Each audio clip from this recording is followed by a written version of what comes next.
All righty, folks. Thank you and welcome back. It is now 4:13 and we are convening our regular council meeting. And we please have the roll call. Mayor Pro Tem Harnick, Here. Councilmember Kelly, Here. Councilmember Nastandi, Here. Councilmember Tribby, Here. Mayor Kelly, or I'm sorry, Mayor Quintanilla. Present. Thank you so much. Now that we've had the roll call, we move along to the Pledge of Allegiance, which will be led by Councilmember Trubie.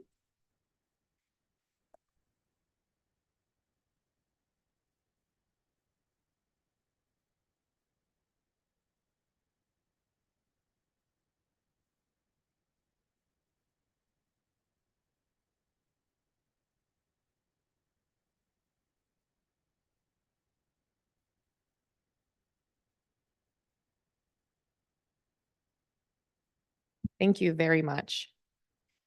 Today, my inspiration comes as a result of an event that I was able to participate. It's regarding change, and we can feel the change right now, the seasons, and we blinked a few times and it was winter, and we blinked twice in spring, and I'm sure that in half a blink, we're going to get to summer. And while we can predict the seasons and we can prepare and adapt, there's a lot of things that we can't adapt to. And where change can be exciting and difficult, it can cause uncertainty. And if change is happening to you, it'll be different than if change is happening for you. The fear that it can bring, the distance or the length of time that these consequences can linger can be remediated when someone gives you hope, when someone shares a little bit of opportunity with you. And the way that one person can make a big change is evident when I was able to attend an event for Desert's Best Friends Closet. Each person can make that immediate change, and it can happen locally when you give someone a new opportunity. A garment that you donate can be that difference. It creates the opportunity to grow, to re-enter the workforce, to find a great fashion find for enjoying that for a limited budget. And whether you're donating clothing, purchasing, donating your time, we also are helping the environment. As a reminder, clothing is not biodegradable, and it contributes to the methane in the landfills. Be green while you clean out your closet for a good cause. So each of us can make that difference. And that's my inspiration for the day. Do we have any comments? Oh, before we move along, do we have awards and presentations and appointments? Madam Mayor, we do have one item. It's the JFK Ophelia Project, and we have representatives from that group. I believe Kippy LaFlame is here for us.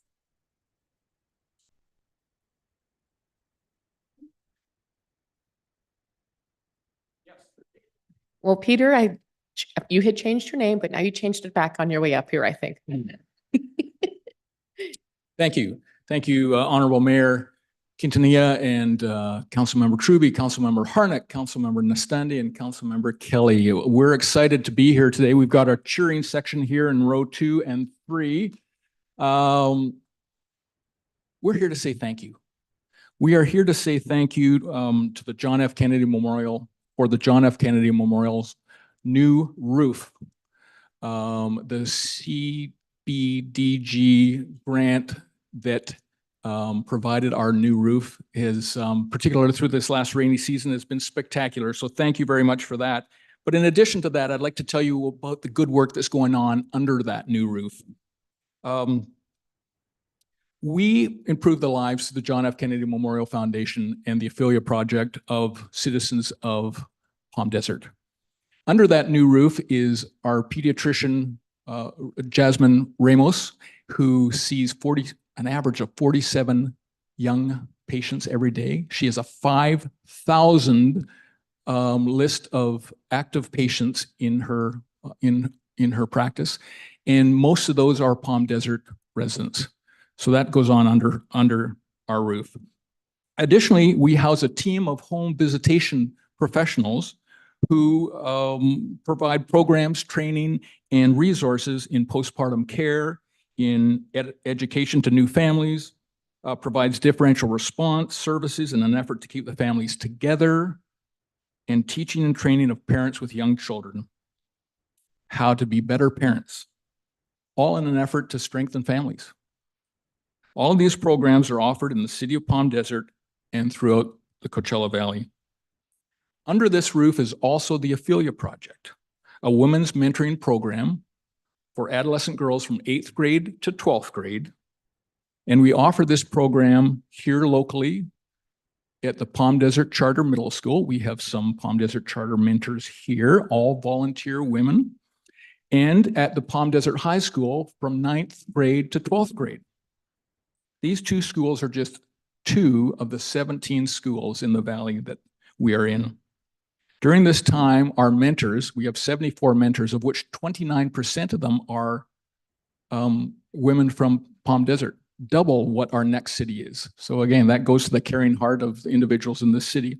They come in to mentor girls, and for the past, we started here in 2015 in Palm Desert Middle and Palm Desert High School, and in that time, we've mentored 467 young girls here in Palm Desert. So Honorable Quintanilla, since I just said your name, I'm also going to point you out as one of our fabulous guest speakers. We also bring in guest speakers, women who have a similar origin story to most of our girls, who have a very cool job, like being the mayor, to show the girls what's possible and to help them dream and think of jobs that are here locally, that are open for women of all color in all backgrounds, and just with a little hard work and some effort, and particularly some mentors who are behind you, they get to fulfill those dreams. So I'm going to quickly move. I know we're pressed for time, but I'm going to introduce 2 Palm Desert High School. I think you're juniors. They're juniors. They're nodding your head. They are juniors. They're going to come up and take the rest of my time. So thank you, thank you, thank you for all you do. There's some great work going on just a stone's throw away from the city council. We're over on, as you know, San Gorgonio, and we are delighted with our new roof and all the things that go on underneath it. So thank you.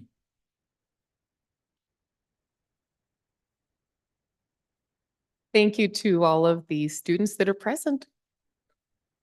I'm going to start with Dulce Marianne Chavez.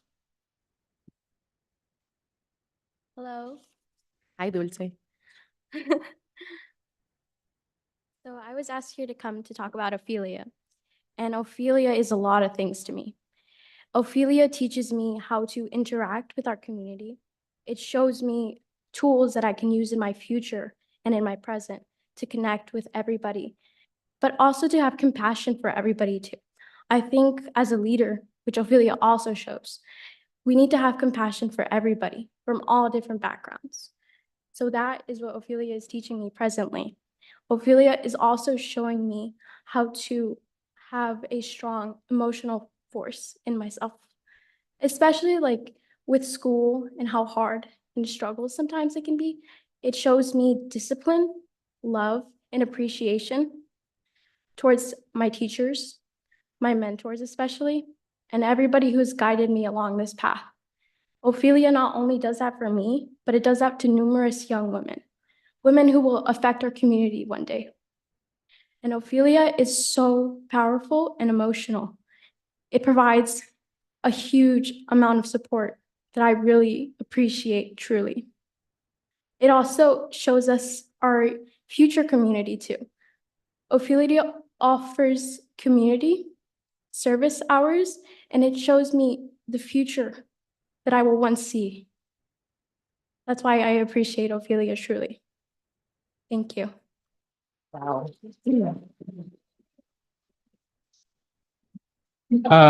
Next up is Natasha Gamboa. Hi, my name is Natasha Gamboa, and I'm a junior ambassador for Palm Desert High School. As you can see from my casual attire, I just came back from school. So I'm going to talk about Ophelia. Ophelia is a perfect opportunity for young women across the Coachella Valley to sharpen their leadership skills and to give back to their community. As an ambassador myself, I am given the opportunity to speak with girls from different schools with all different backgrounds, and that has helped me to become more understanding and more open-minded. Along with that, Ophelia gives a lot of volunteering opportunities. One especially I remember was when we volunteered for the La Quinta veteran ceremony. And without Ophelia, I wouldn't have been given this opportunity to listen to the stories of these veterans. It was life-changing because my dad served in the Army and my great-grandfather, he served in World War II. Listening to the stories of these veterans at this volunteering ceremony made me realize how privileged I am and how much my family has sacrificed themselves to protect my freedom. Ophelia helped me with that. They allowed me to realize this. Along with that, Ophelia gives a voice to these young girls all across the Coachella Valley by encouraging them to take charge in their life, by supporting them financially to get to their higher education, and by encouraging them to make a change in their community. Well, Ophelia offers several scholarships for young women who want to get a higher education, and especially for women who want to make a change in their community. I truly appreciate Ophelia for paving the way for the young woman in this community, for encouraging me to go towards my dream of higher education, and for making me realize my beautiful life and how much I should appreciate where I came from. Thank you.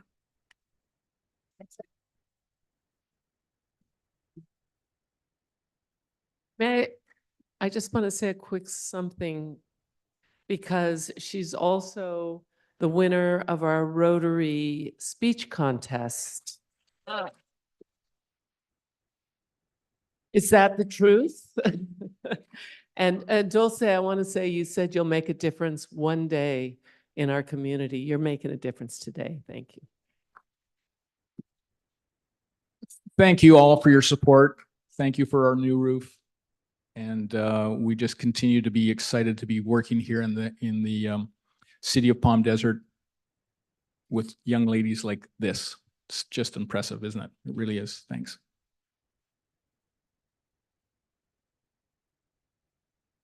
I wanted to say thank you, students, mentors, coordinators, because you just showed us a peek at the future as well.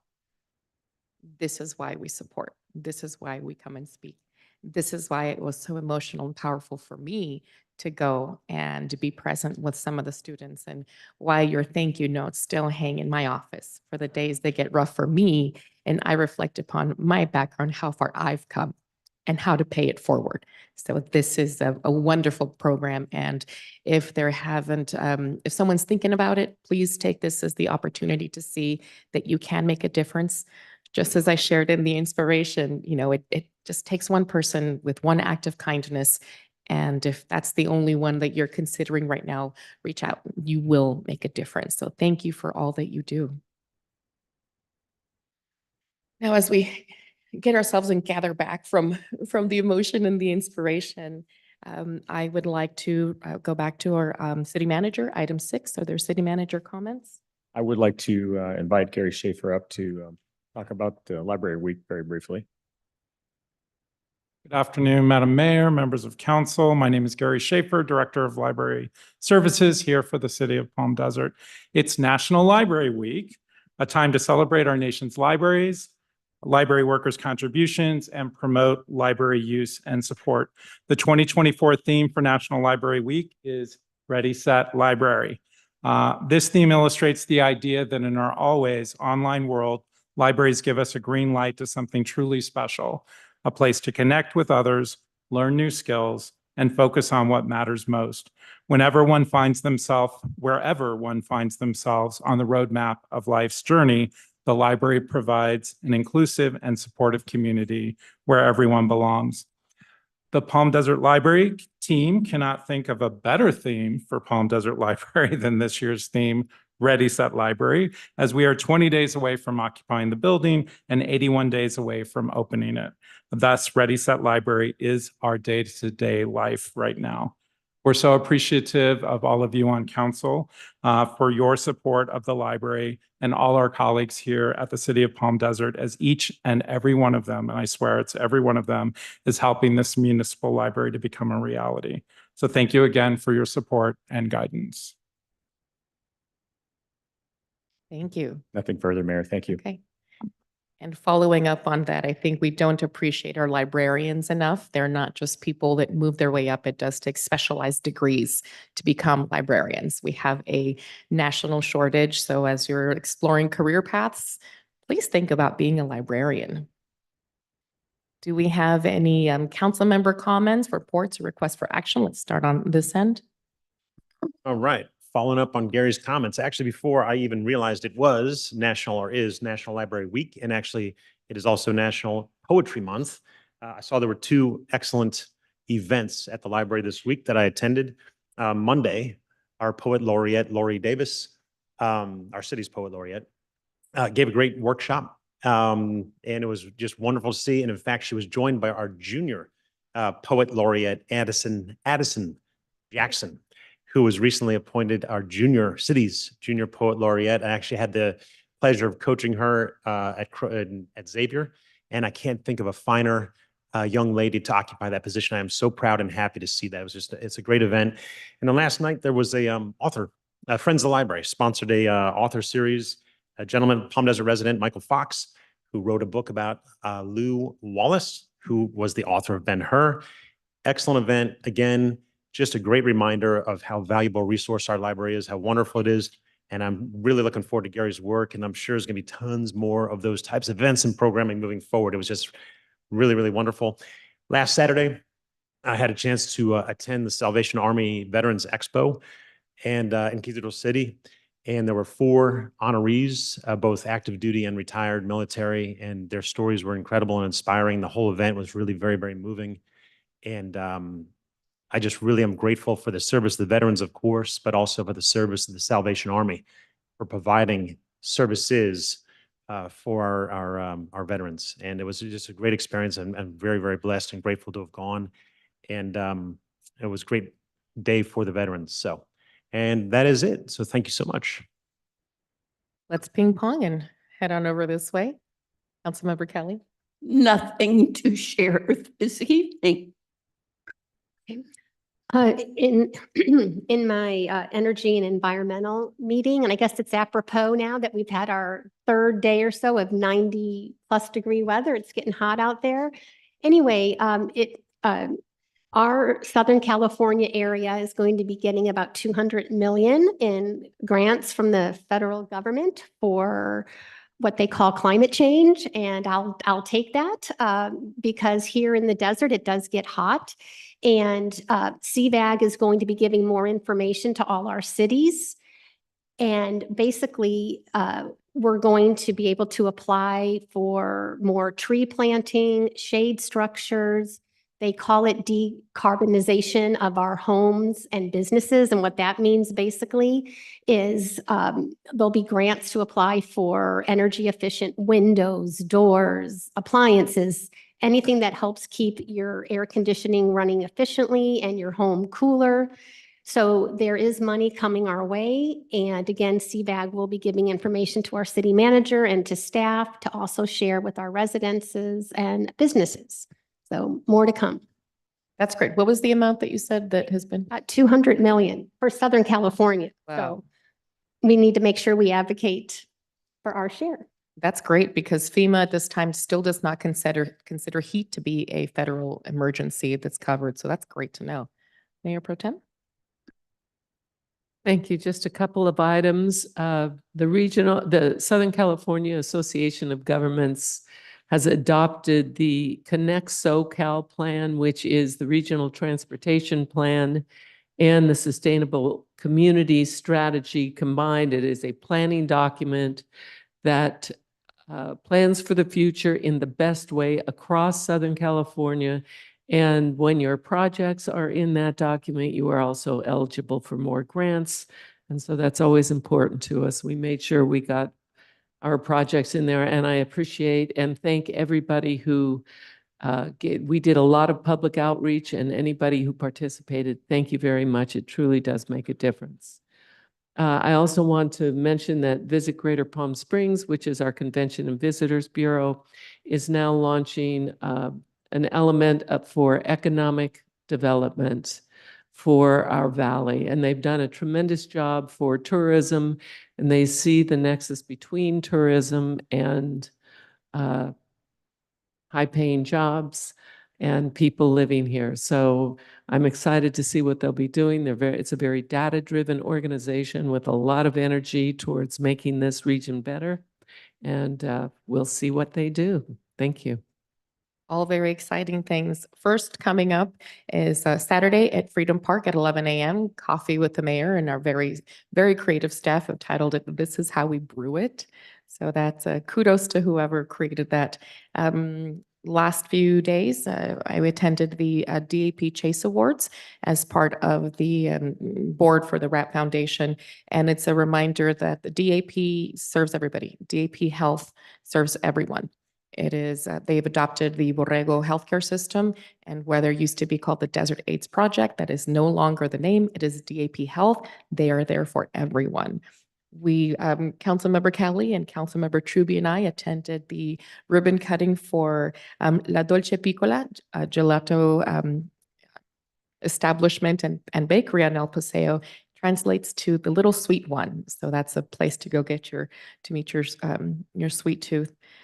Desert Best Friends Closet fashion show. I had the privilege of being the MC, and that's why I reminded everyone to donate. They were able to show the 4 stories of inspirational clients that they were presenting. 2 of them of individuals that were reentering the workforce after having gone through their own rehabilitation and sobriety, and 2 individuals with different needs. And one of them, as we are an autism certified city, it was great to see the accommodations that the organization had made. This young man was able to get an overnight job in one of the hotels doing laundry. And someone from Desert Best Friends Closet went with him every day during the midnight shift for 2 weeks to be sure that he was able to feel comfortable with the job before moving forward. For another person, they went with her day by day to make sure that she understood how to take all of the different routes with Sunline and load her bicycle. And ultimately, she received a gift of a scholarship from one of the driving schools to get her on her way to independence. And that was wonderful to see the level of commitment. I participated in the Find Food Bank telethon. Ultimately, the total raised was $300,000. And when you consider that one $25 donation creates or the opportunity for 100 meals, that's a whole lot of money. So there is still time to donate, show from the generosity of your heart. They were able to provide, I believe, 18 million pounds of food last year to help fight the food insecurity. They provide fresh food, canned food, and if you need it, just go. They don't ask for anything, no proof of income, residency, anything whatsoever. And this week, I also participated with our staff in the Safe Routes to School program. We are doing the listening sessions. This was held at Palm Desert Charter for the families of Lincoln and PDCMS. We did get parents from other schools, and no matter where your kids attend, if you see one of these sessions that meets your schedule, please. We need to hear from you. We need to have an insight to what it is when your kids walk or bike to school, the intersections where you see there is a need. We can't do this without you. We're not psychics. We don't see your needs unless you're able to tell us. I was able to take some notes on the high need areas. And after hearing from one parent, I made a request to Sergeant Don Olson, who is Palm Desert's traffic sergeant, to see if we could increase the rotation of our motorcycle officers and what we can do to have some of the smaller fixes in the meantime that we tackle the larger opportunities. So while this is ongoing to help us get some federal funding, the more input that we get, the better. Just as we were able to do with SCAG, just as we hope that we're going to do with the SoCal or the energy efficiency, we need to hear from you. We need to hear from you guys. So that is it on my end. At this point, we'll move on to item number 8, non-agenda public comments. First, do we have any online comments? Madam Mayor, first I'll begin with the instructions. This time has been set aside for the public to address the city council on issues that are not on the agenda for up to 3 minutes. Speakers may utilize one of the options listed on the agenda. Because the Brown Act does not allow for the city council to act on items not listed on the agenda, members may briefly respond or refer the matter to staff for a report and recommendation at a future meeting. And for those on Zoom, if you want to participate in public comment, please click the raise hand button on your computer or smartphone. If you're joining by calling in on your phone, dial *9 to raise your hand, and when called upon, press *6 to unmute yourself. And Madam Mayor, right now we have no online public comments. Thank you so much, City Clerk. I would like to call Mr. Donald Ziegler.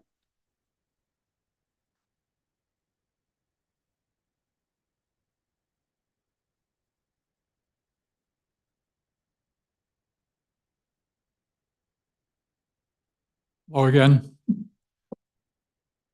Again, my name is Donald Ziegler, and I'm a full-time resident of Palm Desert. I've addressed you before about my concerns regarding the dangers of summertime heat in our valley and the dangers resulting from our reliance on the SoCal Edison grid. I provided you with some written comments, but I'll use my time here to limit myself to my primary concern. 3 minutes isn't very long. The safety element of the city's general plan was updated in 2022, as I understand it. And it included the following goal, which is 5.3, backup energy source.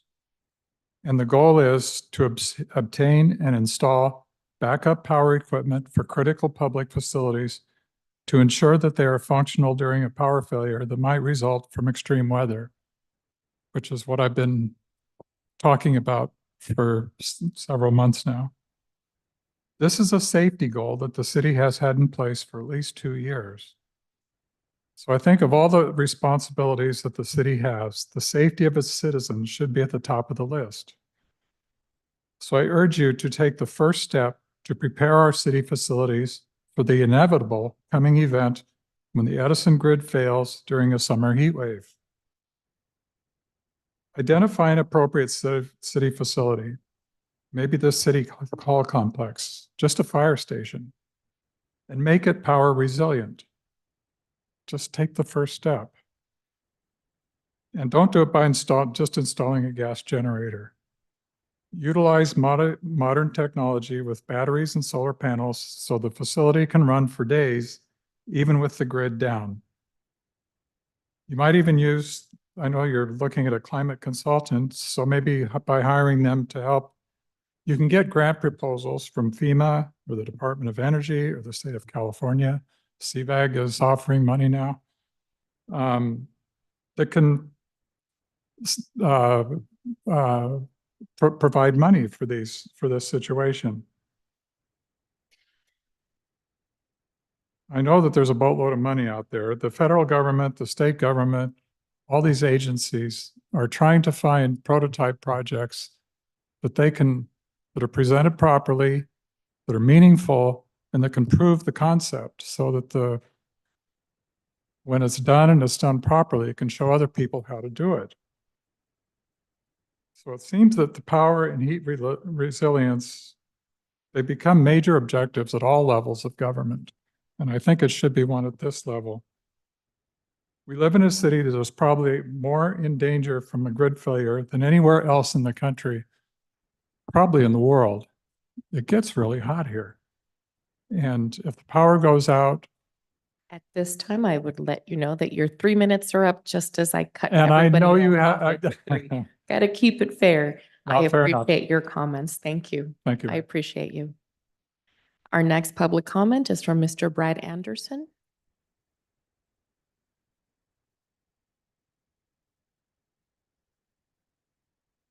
Hello, Brad Anderson. I currently live in the city of Rancho Mirage. I wanted to take the time to come talk to you today concerning your something I said at the last meeting too, concerning your study session or your self-proclaimed study session. I think the city aims at that. I would really like to urge the city council to allow public comment at that venue, at that event, at that agendalized public meeting, because it is a public meeting. and join the rest of the state of California with best practices protocols when it comes to public participation and public comments at public events, public meetings. This is the only one I know of with the term study session that public comments are not allowed. And I hope you will do the right thing and add to transparency. You asked for input earlier on other topics, but when people like the Mills Act was discovered and the street decking for businesses, for patio dining, I guess, that was discussed. But if you allowed the public comment, even at that forum, that would relieve some of the pressure too for public comment when it does come to the council for official vote. And I'm going to leave it at that. Thank you very much. Thank you. Do we have, has there been a consideration on that, or I think we may have had a follow-up? On the public comment of the study sessions, it has not come up formally. There was a response provided to Mr. Anderson about that it's the council's opportunity to hear and learn and, provide any ideas and feedback as we're developing proposals. So other than that, there's been no formal proposal to change that. Thank you so much for that follow-up. Since we have concluded the non-agenda public comments, we move on to number 9, the consent calendar. All matters listed on the consent calendar are considered routine and may be approved by one motion.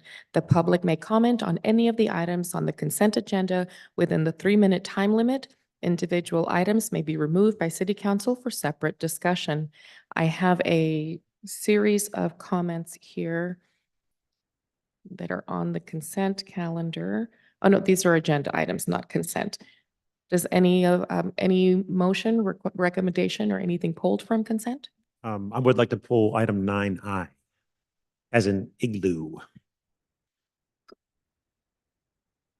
I'd like to move the balance. I'll second the motion.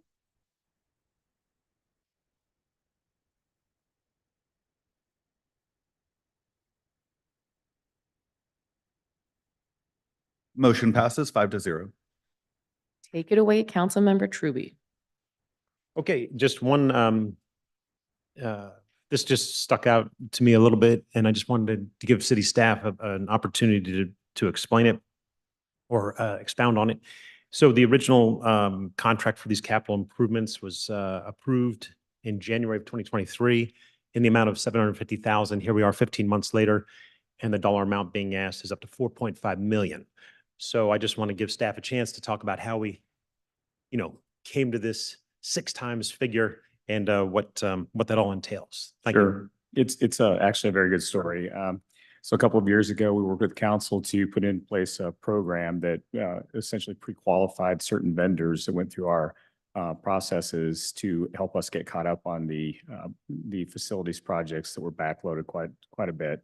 So we initially did not know how that was going to work out. We pre-qualified several vendors and provided and asked the council to let us spend up to $750,000 on that work to catch up the facilities. Staff has been very happy with the vendors. We've continued to pre-qualify them. What this really represents is that we're catching up on about $4.5 million of deferred maintenance. We have the money has already been approved by the council. However, the contracts have not followed. So we need the approval amount increased in order to match the appropriations so we can keep these folks busy and keep the deferred maintenance projects moving forward. So it's actually a very good story. Following up on that, by extending the amount or saying this is all pre-approved, you're saying that this authorizes staff to either continue with the vendor that has been used, or would that allow them to switch to a different pre-approved vendor if there should be a change? Yeah, the way it actually works is there's a number of vendors that have been pre-approved. So if we have, for instance, a couple of projects we're looking at are adopt park improvements that need to be done at both Civic Center, University Park, as well as restroom improvements at Ironwood. Typically, staff will go out and actually still get bids from the contractors. And I'm sorry, they've been pre-approved, and will award the bid to the lowest responsible contractors. So what it allows us to do is continue moving forward with contracts to those vendors within spending limits you know, and what you've done is essentially appropriated fund balance reserves that have been set aside over the years for these projects. This was an important project for us to get off the ground because the way we are seeing our construction costs and our maintenance costs ballooning the last several years, $1 spent today, if it's deferred, costs us $1.50 in 2 or 3 years. So that was the whole point of this project. So basically, the $750,000 was sort of a trial run to make sure this program was going to work. We'd like the contractors. It wasn't a matter of not understanding that there was that much deferred maintenance at play here. It was, the dollar amount was low to begin with, just to get the program sort of primed up and make sure. I mean, I think we knew all along that we had a lot of deferred maintenance. The way you just categorized is exactly right. It was a new program. It was a test run. We didn't know how quickly we were going to be able to get mobilized, get these projects off the ground. And here we are 2 years later, having a very successful experience with this new program that we kicked off and able to really make a big dent in that deferred maintenance on our buildings. Perfect. Thank you. So to clarify, when you said that it does not bypass the RFP, does that mean that, again, let's say hypothetically, we're looking at the dog parks and now while working on the fence, we realize the bathroom needs improvement as well. And we have used the restroom improvement from Ironwood Park. Does that mean this vendor is approved to do restrooms and we're okay with them? It means that it does not mean that any one vendor is getting that work.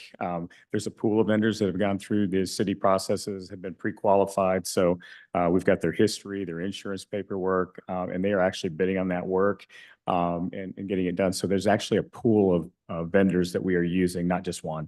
Okay. So again, RFP goes the same and they just get extra points Yeah, and- because we and work with them? Exactly. And anything that exceeds the signing authorities comes back to you anyway for a third level of approval. So. Perfect. Hey, just making sure, Absolutely. figured while we're discussing on how things move along. Yes. Well, having just other questions or motion?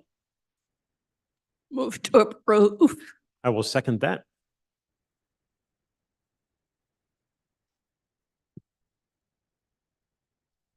Motion passes 5-0.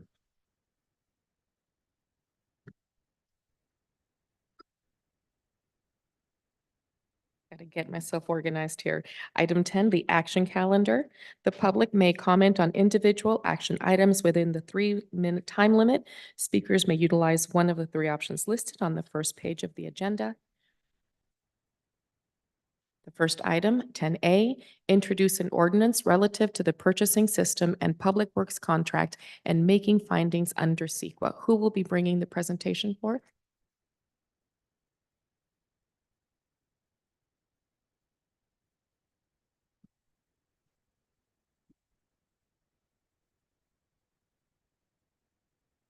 Good afternoon, Madam Mayor, City Council, City Staff. My name is Crystal Ortega, and I'm the Management Analyst for the Finance Department. The item I have before you today is a request to update the purchasing ordinance.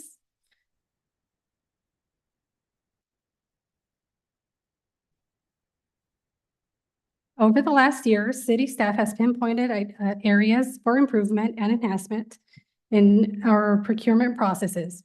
As a result, we propose the following updates to address technicalities, correct typos, and streamline the procurement processes.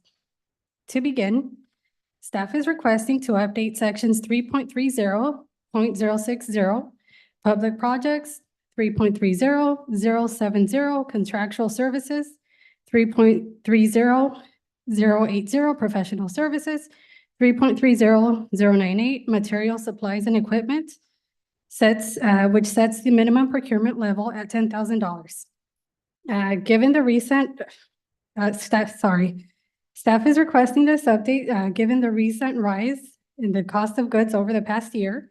We've determined that the adequate procurement amount for enhanced efficiency and time management is $10,000.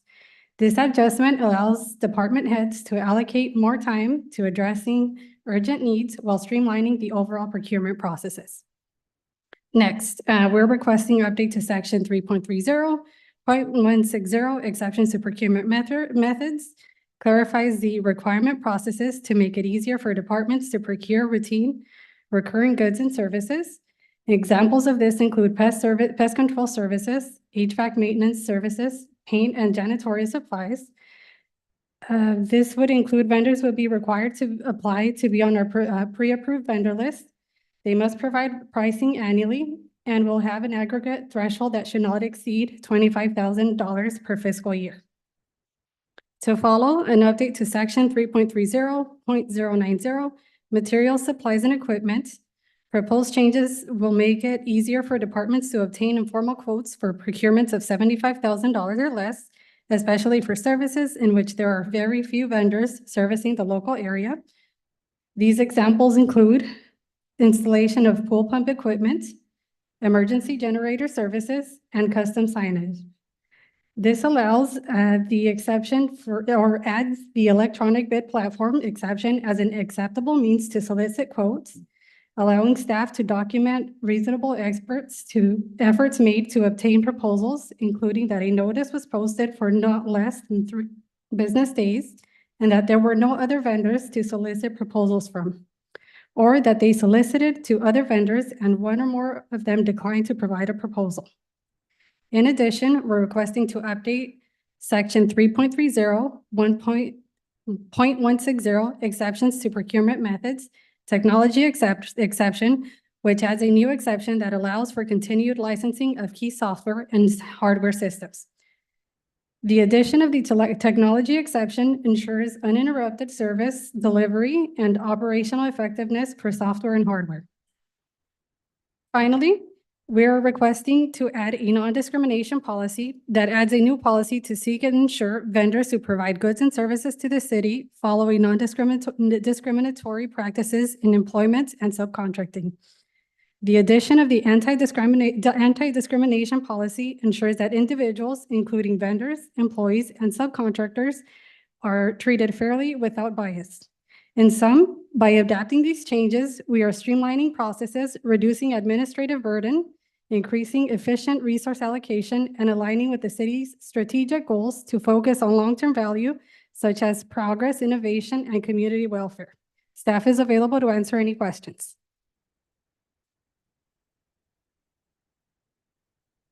Thank you. Thank you. No, I do have a question, sorry. Oh, I'm sorry. But thank you. Any idea how long ago the $2,000 limit was settled upon? I will have to defer that question to Veronica. So the $2,000 limit has been our limit since I've been here, so since 1997 at the very Oh. latest. So this can be considered an inflation adjusted?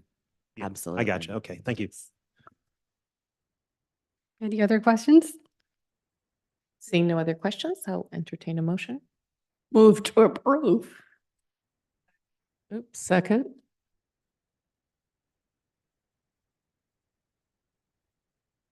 Motion passes 5-0. Thank you. Item 10B, Second Amendment and reinstated DDLA related to resolutions, loans in the amount of $1,965,539 and $4,789,461 from the authority, and actions related to the conveyance and parcels identified as APN 694-120-028 and a portion of 694-120-029 for affordable housing. Who will bring forth the presentation? Good afternoon, Honorable Mayor, members of the City Council and Authority Board, Jessica Gonzalez, Housing Manager in the Department of Finance. Approval of staff's recommendation before you will approve a resolution approving a second amended and restated disposition development loan agreement with Palm Communities.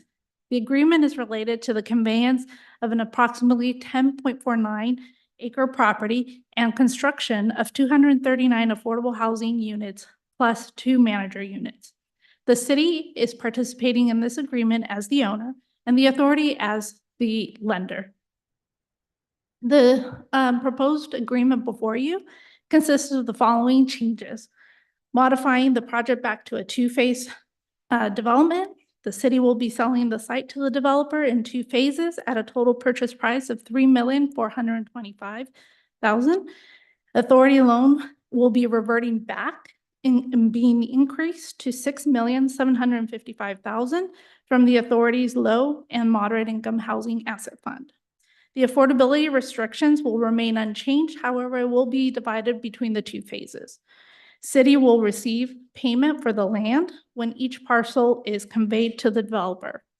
The authority did engage KMA, a consultant, to reanalyze the financial structure of this proposed new structure of the project and concurred the feasibility as well as the use of the asset fund for the housing authority to be consistent. Staff is available to answer any questions. Quick question.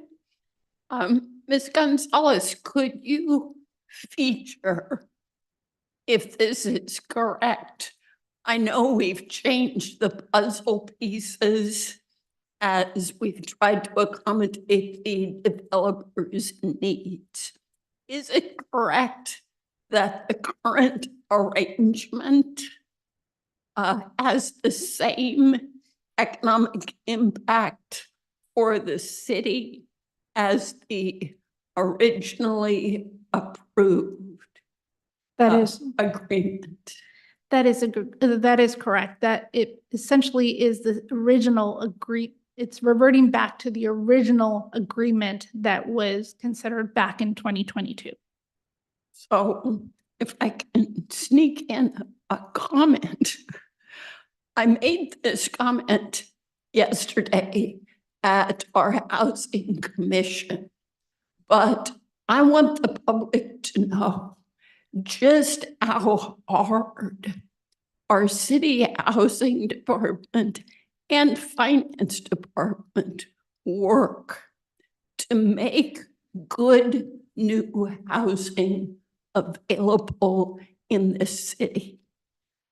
This is the third incarnation of arrangements with this developer to make the project viable. And it has demanded intense tenacity and creativity from staff working with the developer. So thank you. Please know, on behalf, I'll boldly speak on behalf of the public, your work is appreciated. Thank you. Thank you. I don't have a question. Comments? Yes. So comments. Madam Mayor, do you have public comment cards for this item? Yes, I was going to ask if you wanted any. If we could take the public comment before deliberation?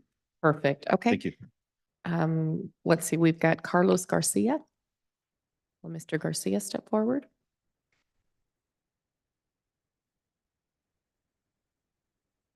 Hello, my name is Carlos Garcia. I'm a full-time resident of Palm Desert. I am a resident of Genesis.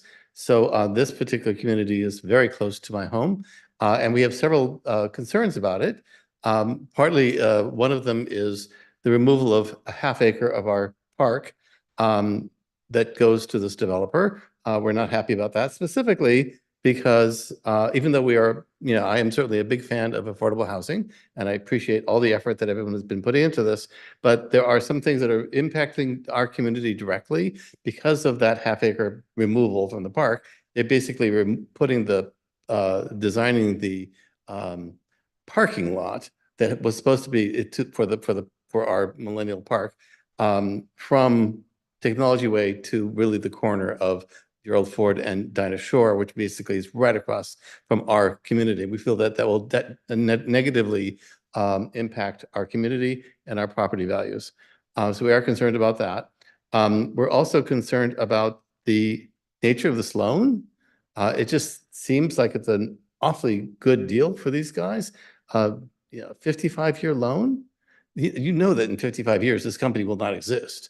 You know that this loan will be sold 15 times and the city will be on the hook for all of that, for all of those years. So it's just, the whole thing just doesn't smell right. It just seems odd. And I've heard stories to the fact that this developer had sought state funding for this and was rejected. Why? We're just curious about why this person would have, this entity would have, their application for a loan would have been rejected. So putting all the burden on city on Palm Desert, while I appreciate the city's interest in affordable housing and the community's need for affordable housing, I'm just particularly concerned that this particular developer may not be the best way to go. So that's all my concerns. Thank you. Thank you so much. We also have a public comment card from Len Foster. Will Len please step forward?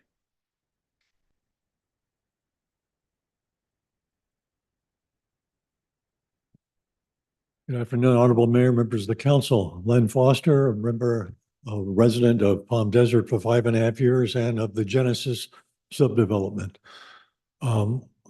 Without repeating a lot of what Carlos was saying, we have some concerns about the project, not as a project, but as the developer. We think that the council ought to go back to the drawing board, the staff ought to go back to the drawing board and look at other partners. Coachella Valley Housing Coalition, Rise, Lift to Rise, other kind of partners that have done some things. Look at what the city of Indio has been doing of late with relatively large affordable housing projects. We want affordable housing. We need affordable housing. This is just not the developer, in my opinion, to work on this project. Thank you. Thank you very much. I see that after this comment card, we have Stephen Nelson.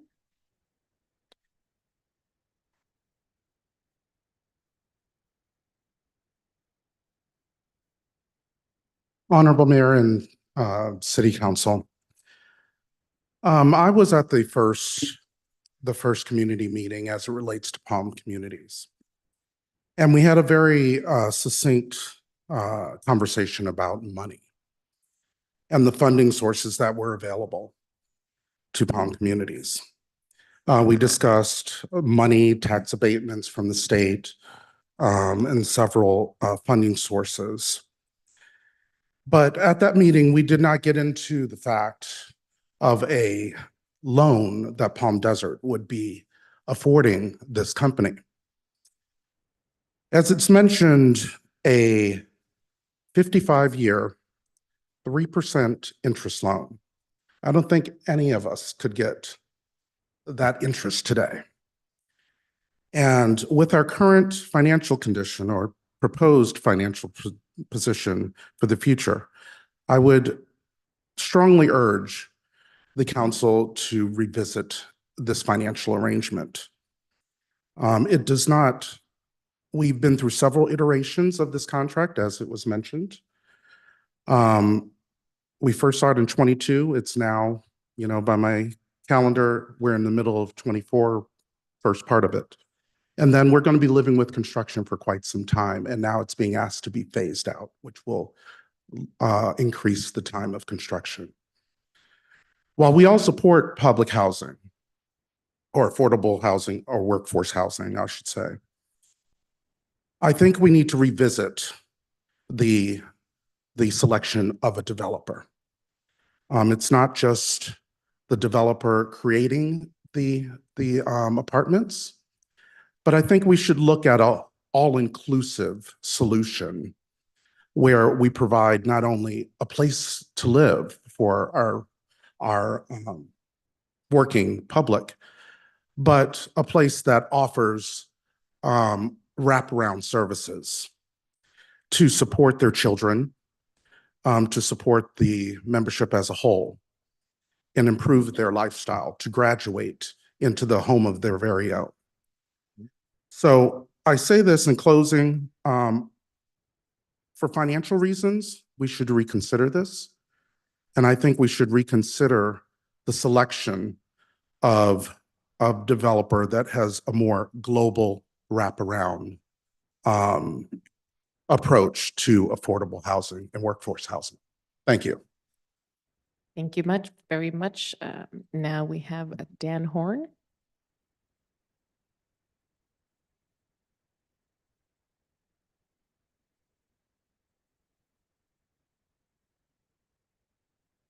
Madam Mayor, council members, I want to thank you for your continued support of this project. We have looked at a number of different financing programs. We could have funded this project the first time we submitted if we had gone for 50% of the population to be chronically homeless.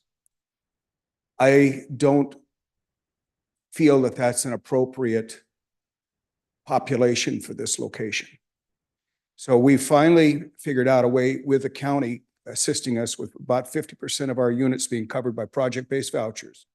We've made an agreement with Shelter from the Storm to handle about 10% of the units. And there'll be 120 units. So Shelter from the Storm is going to take and rent 12 of the units for their client base. The other 35% to get to 45 is we made a deal with the county that rather than going to the state and getting their financing, that they put up the vouchers, and we're going to go for what they call at risk.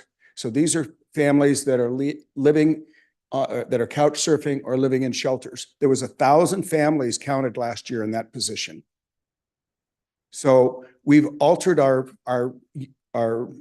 population, but I did it in a fashion that I do not think should cause any problems for the neighborhood. In regards to the 55-year term of the loan, I realize that the people speaking today don't understand the programs that we work under in our business, but it is a very standard agreement. And in regards to the services, every project that we have provides services for the tenants. Depending on the funding base and the time that it was funded by the tax credits, these things constantly change. And so they move. And so this project will have services for all of the population. In regards to the time that it's taken to get here, let me clue you, I wanted to go a lot faster, but I also didn't want to have I lived in the desert for 45 years. I consider the desert my home. I don't want to have a problem 5 years down the line with the council because of the population choices. So that being said, I appreciate your support today, and I look forward to being able to answer any questions you may have. Thank you. Thank you very much. Do we have any online comments? Madam Mayor, no. Okay, that concludes the public comments that we have for this item at this point. Now we can have comments. I believe Mayor Pro Tem Harnick, you'd like to start? Thank you. This has been a long process. There's no question about that. And as Ms. Gonzalez will tell you, most of these projects are a long process. We have some that have been longer that we are finally coming together with. It takes a long time. The 55 years is not unusual. That's quite standard. We see that. This has been a long and sometimes pretty bumpy road to get where we are today. And taking the at-risk families, rather than having them become homeless, but putting them in a home is pretty important, pretty impactful to our community, and it truly makes a difference. So I'm glad we're focusing on at-risk. I think that's important. Shelter from the Storm is certainly important. We're making big difference to a lot of people.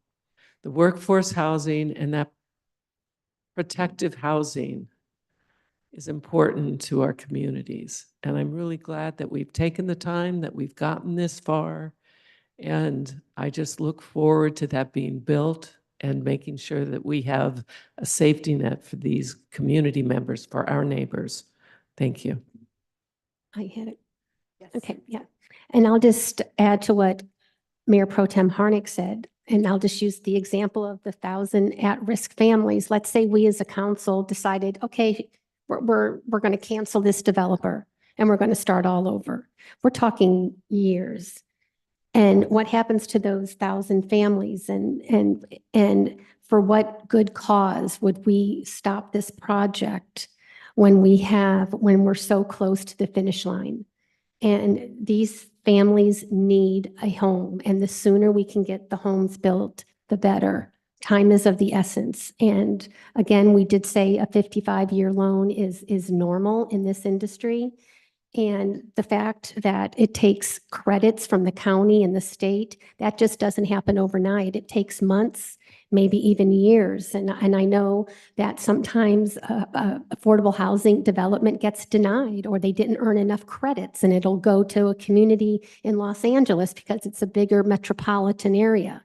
So it's really hard for our city, being a small city, to get these credits. So we're almost to the finish line, and we've got to cross the finish line. Thank you. 2 added comments. There is absolutely no shame in failing to get state tax credits. Historically, the criteria have favored projects on major transportation corridors, and Coachella Valley projects have struggled to qualify. On the issue of the park, sincerely, when the plans for that park came before this council, it made me want to move to Genesis, because the plans for that park are so spectacular without that half acre. But I probably couldn't afford to do that, so I'll just have to visit the park. It is difficult to get these projects done. And we have a developer who has stuck with it through the difficulties. We have a fantastic staff who has worked with that developer, and I'm fully ready to approve.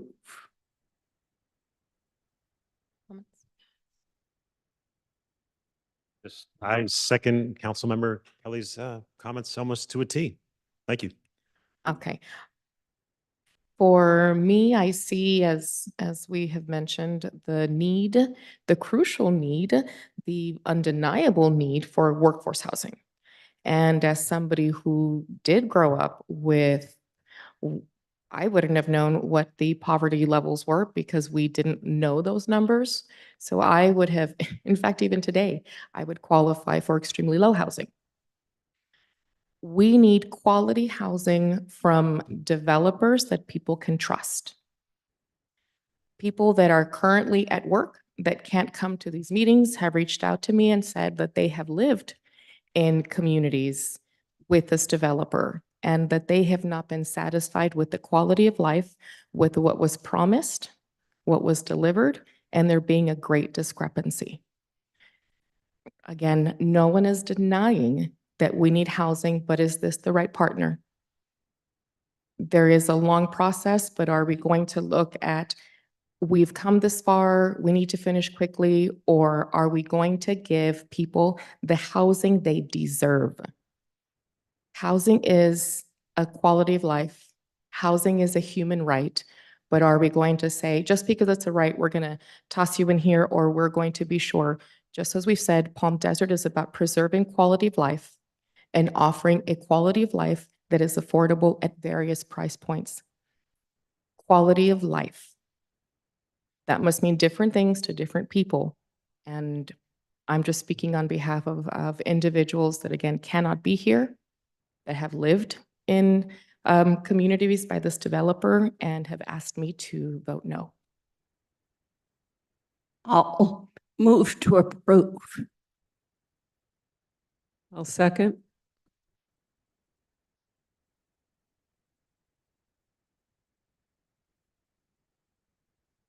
Motion passes 4-0. I'm sorry, 4-1. Motion passes 4-1 with Mayor Quintanilla voting no. Thank you so much. Now moving on to item 10C, adopt the Palm Desert Broadband Feasibility and Master Plan Study and approve the related amendment. Who was bringing the report forward? Good evening, Honorable Mayor and City Council. I'm Deborah Glickman. What is my title now? Economic Development Coordinator. It's a new one. I'd like to, we have a presentation for this. I think that the city clerk is working on getting it up. Thank you. So the item before you tonight is the broadband feasibility study adoption. And I don't have there we go. The background on the project is that it was a city council goal in 2019. And the city contracted with HR Green, thank you, contracted with HR Green to conduct the study. They did a lot of research with our local carriers as well as into the community. They did a survey of the community to find out about their broadband needs as well as their broadband speeds at their homes and businesses. There have been 2 study sessions held on this item, one in January and one in June of 2023. And the study was completed in March of 2024. You've seen this slide before, so I won't go over it too detailed, but there are several options for how a city can bring broadband into their city. One is a full municipality broadband where they own and operate everything. One is a publicly owned and privately serviced. And the one that HR Green is recommending to the city is a hybrid ownership where the city builds a middle mile of feed rings and then works with private entities to bring the last mile to homes and to businesses. The cost for there are 2 rings that are being recommended is $12 million, just over $12 million. And this is what's being recommended, 2 middle mile rings that one goes north of Highway 111, one south of Highway 111 with the goal of servicing city facilities. So it would run by City Hall, the fire stations, the library, and then we would be able to pull the last mile from there. Here's a map. Unfortunately, it's a little difficult to see, but the red lines, dashes represent the 2 rings, one going north and one going south. I'll stay on there for just a moment.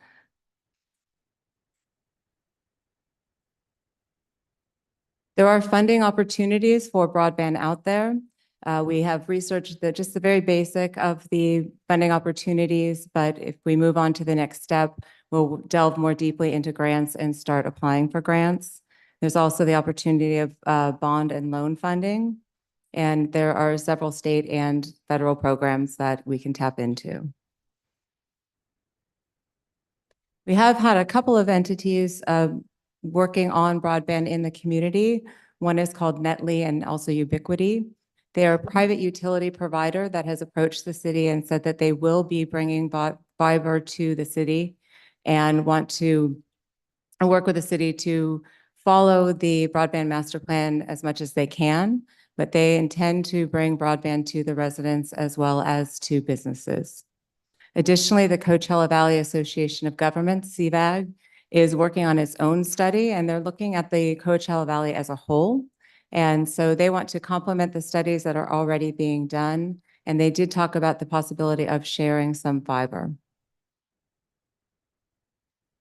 In order to move forward and move to the next steps, the recommendation is to put out an RFP to see if there are partners available and interested in partnering with the city on its broadband program, pursue grants, and then we're recommending to contract with HR Green for both the pursuit of grants and to put out the RFP. This keeps continuity with the program, and they are the most knowledgeable on the broadband study. So again, our recommendation is first to adopt the broadband feasibility master plan. That really is a key thing to do in order for us to move forward and do the next set of research. And we release that RFP, start researching and applying for the grant funding. And then we are asking City Council to authorize a contract with HR Green for that. It's roughly $20,000 for both the RFP and the grants. And with that, I'm happy to answer any questions. I do have HR Green on via Zoom because anything technical I will defer to them on, but I'm happy to answer any questions. Thank you. Questions? I have a question. Netley Ubiquity might do something in a few years, which of course means they might not. Would the RFP process be a good way to smoke out their intentions, incentivize them to get serious if they perceive someone else might be selected in that process? I can't speak for them, but I would agree with you on that, yes. This might be an HR Green question. Okay. They talk about open access, and I would just like to understand that a little bit more. I can, if we have HR Green up there, we can have Ken Price answer that, or I can start the answer to that and they Okay. can tell me if I'm wrong. Actually, we do have Ken Denlow with HR Green on the screen, so I'll let him take that. Well, and again, I do have, thank you very much. And thank you all for these steps and considering these next steps. So and again, Ken Price is with me. So, and he's been working through this, and I think you've talked with him before, so he could certainly jump into, open access. The concept there is that the infrastructure gets put in, the fiber gets put in, the equipment, and then whatever providers then want to lease part of that, to use part of it, then they, an arrangement is made to where they can then use different parts of it. The nice part about that open access is that the infrastructure is there, just kind of like a highway, and whichever companies want to then drive on that highway can. It's a way to promote competition and have a path that there can be competition, and that does help people define what they're going to do, and it does help to open up the options of who might come and be involved. And the incentive for them is it lowers our cost quite a bit, obviously, because then they're just leasing fiber instead of having to do the capital expenditure for all of that. Is that that was a pretty high level view, but does that help? That was great. Thank you very much. Thank you. Any other questions? Okay. Do we have any comments? No public comments online, Madam Mayor. Thank you. Thank you to our consultants and to staff for bringing us to this point. I do perceive that the RFP is the right next step to discover if Netflix Ubiquity might be a partner or if someone else might be a superior partner. And also with HR Green Services to discover the extent of grant funding available for this. We're at a point in history when grants are being approved for connectivity. So we might just as well utilize the moment to try to claim that for our residents and accomplish the infrastructure that will best position us for the future. I agree with Councilmember Kelly, and I believe one of our important roles here on council is to improve the lives of our citizens in Palm Desert and to do what we can to improve the lives of all our residents. And again, yes, there's grant money out there, and I think it's worth it to have HR Green try to utilize that money and leverage it for our citizens while saving our citizens' tax dollars and using it wisely. I think this is a better use of funds. I agree with my peers. This is a smart move. This is what we need as the home of higher education. As I like to say, we have a lot of growth coming along. We absolutely need to have broadband access. Since it is part of the report, I will make a comment that I know that HR Green is not responsible for, but I did see something about the traffic signal communication. Again, I know it is unrelated, but since it is on this agenda item, as part of the Safe Roads to School, a parent did mention that they were unsure about the impact of the duration and the timing of that and the impact of school crossings. So if this is something that we could add to that plan, like I said, just as a pin or a point of adding it for a future conversation about the impact of the synchronization and if there is a way to improve safety through the timing of those. Can I get a motion on the issue? Move to approve. Second.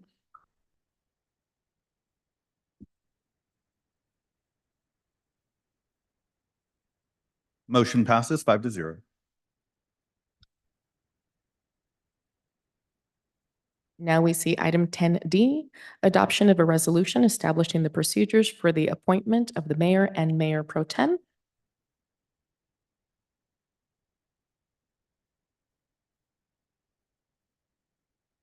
Madam Mayor and City Council, I'm Anthony Mejia, City Clerk. And you previously reviewed the procedures for the rotation of the mayor and the mayor pro tem. So I'll just jump to March 25th, 2024. The council gave direction to staff to prepare a resolution modifying the existing seniority-based rotation based on the Q&A memo dated March 25th. The current resolution essentially allows for a rotation based on the longest continuing service since last serving as mayor, if ever. There is an issue with the tiebreaker when they are from the same districts as well as when they're from different districts. So the proposed resolution provides for a seniority-based rotation. Members must have 1 year of experience to serve as mayor pro tem and 2 years of experience to serve as mayor. The regular rotation in appointing the mayor pro tem, priority will be given to the member with the longest continuous service since last serving as mayor, if ever. If there is a tiebreaker with 2 members, it would be determined by a coin toss. And if it's between 3 members, it would be by drawing straws. And the order of who will be calling the coin toss or the order in which the selection of straws will be done is proposed to be a alphabetical order by the member's last name. And then if a member does decline to serve as mayor pro tem or mayor, then it will be treated as if that person served for the year in which service was waived. And then the resolution does contain other provisions related to what happens when there's a partial term, removal of the mayor and mayor pro tem by 4/5 vote. And then what happens if there's no option based on these procedures? It would basically allow the council to appoint any of its members through a nomination process. And then I'm happy to answer any questions. Any questions? I do have a question. I think that there is an issue with the selection via last name, and that would be because last names can be changed. Hypothetically, if I was challenging someone on the council with the last name Quinn, Quinn, and I am Quintanilla, Quint, when I decide to file, I could go back to my hyphenated name, Preciado Quintanilla, and that would not be a necessarily fair, objective way to do it. Is there an alternative that would not allow for someone to make a change within themselves to put them at a greater advantage? Certainly. So when I was presented with that potential, the thought was if we chose to go with the order in which the council members' birthdays are, not the year that they were born, but the month and day in which they were born, and then the person who was birthday is first could serve as the first person. Or person. But they always get to take home the centerpiece. If there is an alternative, which would be the council member's last name as it appeared on the most recent ballot. That's what I was going to say, and you took my idea. Yeah, I think that's the slightest amendment to the proposal, and it keeps everybody honest. That seems fair. I still think that last names can be changed. Again, it's if you were previously elected and then reelected, knowing that this is a possibility, I just think that names can be changed. And I think something as objective as the month in which you were born, that is something that is completely randomized. No one can potentially make a change to their birth date as they could with their last name. But an additional idea, they could do it just like they do when you choose the order on with how people are listed on a ballot. Just like the registrar of voters does. They pull one, no one knows who's going to be first. They pull one letter and then that's where the alphabet starts. And that would work perfectly. Certainly. The randomized alphabet and then doing a randomized alphabet and then using that to determine the alphabetical order based on the member's last name as it appeared on the most recent ballot. Perfect. Can you repeat the proposition? Are these then the tiers in which the order of which you Certainly. would prefer? So for both situations, whether it's a coin toss or drawing straws, the determination of who will be either calling the coin toss or going first in the selection of straws will be determined by how the member's last name appeared on the most recent ballot, and then we'll also conduct a randomized alphabet. Or perhaps could I suggest that we utilize the randomized alphabet conducted by the Secretary of State for the election, most recent election? Yeah, that won't. Oh, I hear you. So if I could ask, those who are tied might not have all been on that ballot, but you're saying we could still use that randomization result. And for further clarification, I would suggest that it be the Secretary of State's randomized alphabet for the most recent election, so that it's always the most freshest alphabet. So moved. I think that, again, I think that what Mayor Pro Tem Harnick mentioned is probably the best and most fair solution.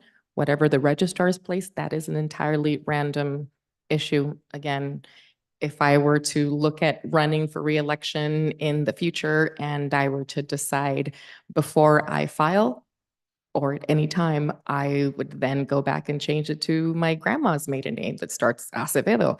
I still think that people can change their name in their term of office and make any changes. I think that last name is not randomized, but however the Secretary of State or the Registrar of Voters for the County of Riverside, that is a randomized process that no candidate can control in any way, shape, or form. And I think that that's a excellent selection or suggestion that Mayor Pro Tem Harnick made. So that is how I would move. I just got so confused. Well, I attempted to move what the clerk most recently said, which was to use the most recent Secretary of State randomization to determine alphabetic order. Continuing, I mean, from that point forward, you need names. So I wouldn't base it because everyone didn't run in the same election. So from that point forward, I would say last names as they appeared when the council member most recently ran. And here's two thoughts. Somebody trying to guess who they might be tied with and therefore change their name could guess wrong. But if they guess right and they want it that bad, Give it to them.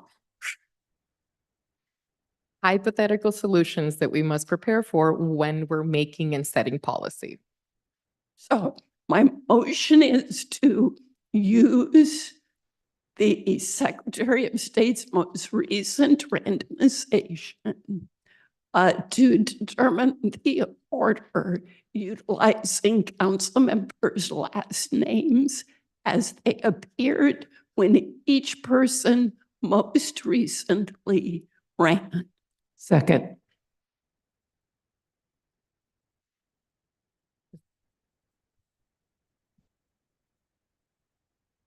Motion passes 5-0.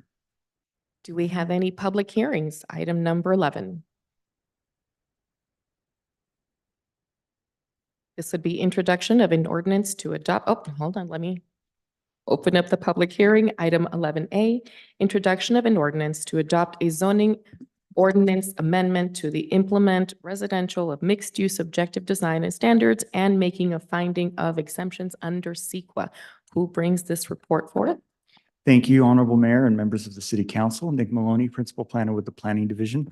I'll be presenting the item before you today, which will consider the implementation of citywide residential and mixed-use objective design standards. And this would apply to all multifamily and mixed-use developments in the city in all zoning districts, with the exception of those which are within the city's 111 Development Code, otherwise known as downtown.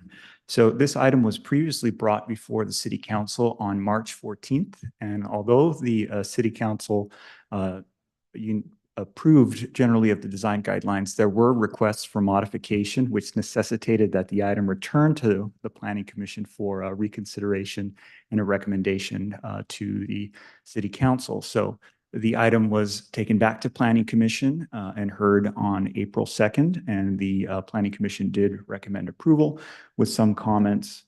And so that's what's being brought back. Those revisions affected chapters 3, 4, 5, and 6 of the objective design standards, and we'll run through those briefly. One of the comments we heard from council was to explicitly prohibit the Washingtonia robusta, which has been added and was accepted by the Planning Commission. There was another consideration to prohibit the Palo Verde. In discussion with our consultant landscape architect team, Tajima Open Design Office, they made a recommendation that there were some maintenance practices that could ensure that some of the concerns about Palo Verde's toppling over would be prevented through the use of irrigation practices that mimicked the natural irrigation of the desert. Planning Commission felt that that was appropriate and actually requested that that be applied to all tree species identified in the ordinance and in the objective design document. So we would recommend incorporating that. Additionally, there was a comment to adjust the number of active amenities approved with multifamily developments, which was adjusted based on those comments. We did receive some questions, which happened later on, so we weren't able to prepare a memorandum, but we'll address those towards the end of the presentation. There was a comment to decrease the maximum allowable length of buildings from 425 feet to 250 feet. That change was incorporated. There was a request to increase the separation between buildings located along a street frontage from 30 feet to 40 feet. So that was incorporated with a distinction added to implement a 5-foot landscape buffer or pedestrian way along the outer portions of that, as well as a request to increase the amount of building modulation techniques from 2 to 4. So that was incorporated. There was also a request to amend the parking design standards to allow parking to be located in between a street frontage and a building where it would be deemed appropriate. So that modification as well was incorporated with the necessary language. And then in chapter 6, that was the checklist. That's all been amended so that it's internally consistent. There were some questions received. Question 1 pointed to the draft ordinance attached as Exhibit A to the the ordinance, which points to section 25.68.020, which points out that there's some language which incorporates a should. That's some existing language from the municipal code, which would not apply to a multifamily development. So that wouldn't be affected, and it wouldn't be relevant to the ODS. There was a comment on the use of mesquite trees, which were not identified as a canopy tree. They are referenced, the honey mesquite specifically is a specimen tree. The reason for that is the distinction is that a specimen tree is used more as a focal point for aesthetic purposes versus a canopy tree, which is intended to provide shade over a walkway or a parking area. And because the honey mesquite is a deciduous tree, it wouldn't be as effective in providing shade during the winter. So that's the reasoning. And then what was the last one? Oh, It was answered. passive amenities, that's also included. In terms of CEQA, we can make a finding for exemption. We would recommend that you make the finding that it is not a project. And staff would recommend approval of the objective design standards as presented and passing the second reading. That concludes staff presentation. Thank you so much, Mr. Maloney, and all the work that it's taken to get to this point. Questions? No questions? I have one quick question. So this is an amazing body of work, and thank you very much for all the work that's been done. It's so detailed, it's amazing.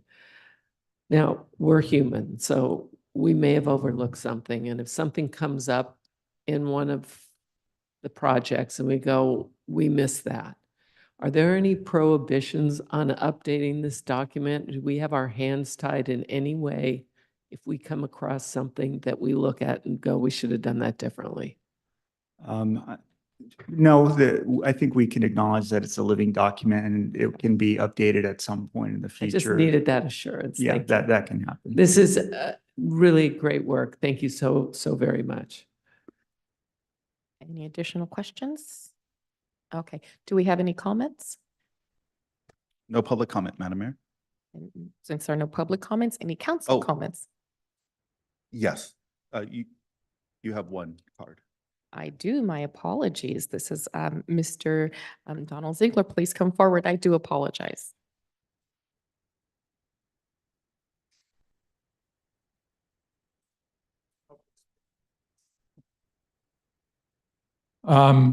I realize I'm very late in this process. I'm still learning how the city government works. But again, I just wish to address the possible adoption of this item. You're going to be setting standards for multifamily and mixed-use housing development in the city. And I see that, or from what I've seen, it seems that it takes no account of the unique electrical power situation here. My eternal quest here. But it does include the resolution you're voting on. It includes a preamble that it should review. I'm sorry, the below steps should be followed at the start of designing new projects. Number one, review the Palm Desert General Plan to understand the goals and policies for new development. Excuse me. The housing element of the general plan was specifically targeted at standards for low rent and subsidized housing, as I understand it.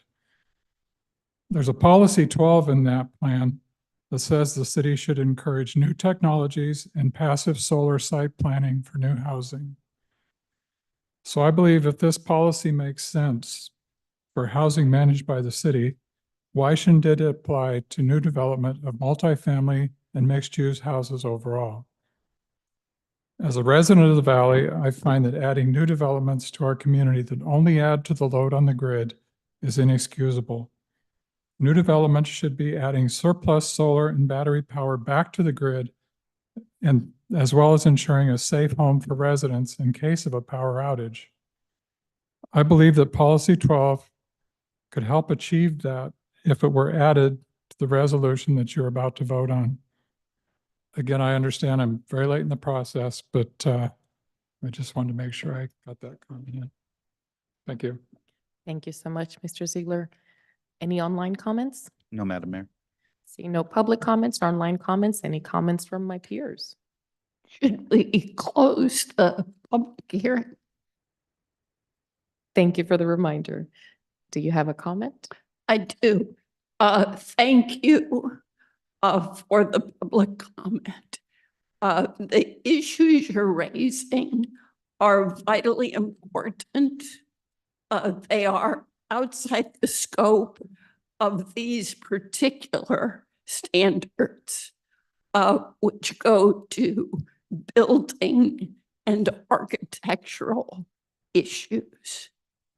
So for others who are new to this process, there has been an immense effort put into this by consultant staff and prior council work. I move approval. I'll second the motion. I do want to offer one additional comment. I agree that this process was specific to architectural comments, as a lot of people were holding up the process and procedures with the I like this, I don't like that. And this makes it a more neutral opportunity for developers to come in and not have someone say, I don't like the color of this, I don't like the design of your pillar, and keep moving that benchmarks. That's where this process is, and keeping everything a much more simplistic process.